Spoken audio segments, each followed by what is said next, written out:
আসসালামু আলাইকুম গাইস, আশা করি তোমরা সবাই ভালো আছো। আলহামদুলিল্লাহ আমিও তোমাদের দয়া ভালো আছি। প্রতিদিনের মতন আজকে তোমাদের মাঝে রান্নার ভিডিও নিয়ে আসি। আজকে ডিম দিয়ে নতুন আলু দিয়ে রান্না করবো। ফার্স্টে প্যারাফিন বসিয়ে দিয়েছি, পরিমাণ মতো তেল দিয়ে দিয়েছি। এখানে 4টা ডিম নিয়েছি। একটা করে আমি 4টা ডিম ভেজে নিব, কারণ তোমার 4টা ডিম দিয়ে নতুন আলু দিয়ে রান্না করবো। নতুন আলু দিয়ে ডিম দিয়ে কিন্তু খুবই ভালো লাগে। দেখো পাটিসাপটা পিঠা যেভাবে উল্টে নিই ওইভাবে করে আমি উল্টে দিচ্ছি, দিয়ে ডিমটাকে ভালো করে ভেজে 2 পিস করে নিব। এভাবে করে 4টা ডিম ভেজে নিব। এটা দেখো ডিমগুলো আমার ভাজা হয়ে গেছে। এখন আমি ডিমগুলো কিন্তু নামিয়ে নিব। এটা দেখো ডিমগুলো নামিয়ে নিয়েছি। রান্নার জন্য কড়াই বসিয়ে দিয়েছি, পরিমাণ মতন তেল দিয়ে দিচ্ছি, পেঁয়াজ কাঁচামরিচ কুচি দিয়ে দিচ্ছি।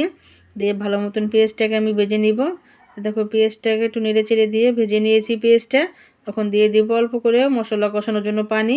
দিয়ে দিব 1 চামচ হলুদ, 1 চামচ মরিচ, পরিমাণ মতন লবণ, পরিমাণ মতন আদা রসুনের পেস্ট। আমি এখানে নতুন হাফ কেজি আলু নিয়েছি আর 4টা ডিম। 4টা ডিম কুলতুম 2 ভাগ করলে 8 পিস হয় গাইস। আমি 8 পিস মানে ডিম দিয়ে তোমার এই তো আলু দিয়ে রান্না করবো। মশলা কষানো হয়ে গেছে, আলু আর দিয়ে দিচ্ছি টমেটো কুচি, অল্প করে পানি দিয়ে ভালো করে কষিয়ে নিব। এখন নেড়ে চেড়ে দিচ্ছি, নেড়ে চেড়ে আমি ঢাকনা দিয়ে ডেকে দিব কষানোর জন্য।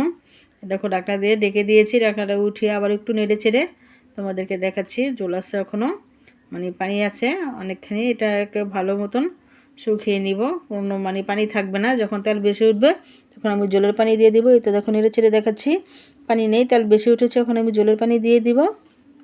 জলের পানি আমি অল্পই দেবো, বেশি দেবো না। আমি জানো তো যে কোনো তরকারি আমি মাখা মাখা জল খাই, বেশি একটা জল খাই না। বলকায় গেলে দিয়ে দিব আমি ডিমগুলো। তো দেখো বলকায় গেছে। এখন আমি একটা একটা করে ডিমগুলো দিয়ে দিব। দিয়ে কিন্তু আরও আমি এই যে ঝোলটা মানে একদম কমিয়ে নিব, বেশি একটা ঝোল রাখবো না। এখন দিয়ে দিব আমি ধনিয়া পাতা কুচি।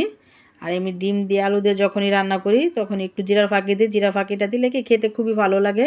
আমি সামান্য করে একটু জিরার ফাঁকি দিয়ে দিব তোমার। তো দেখো একটু জিরা ফাঁকি দিয়ে ভালো মতন নেড়ে চেড়ে দিব, যাতে ডিম আলুর সাথে ভালোভাবে এটা মিশে যায়।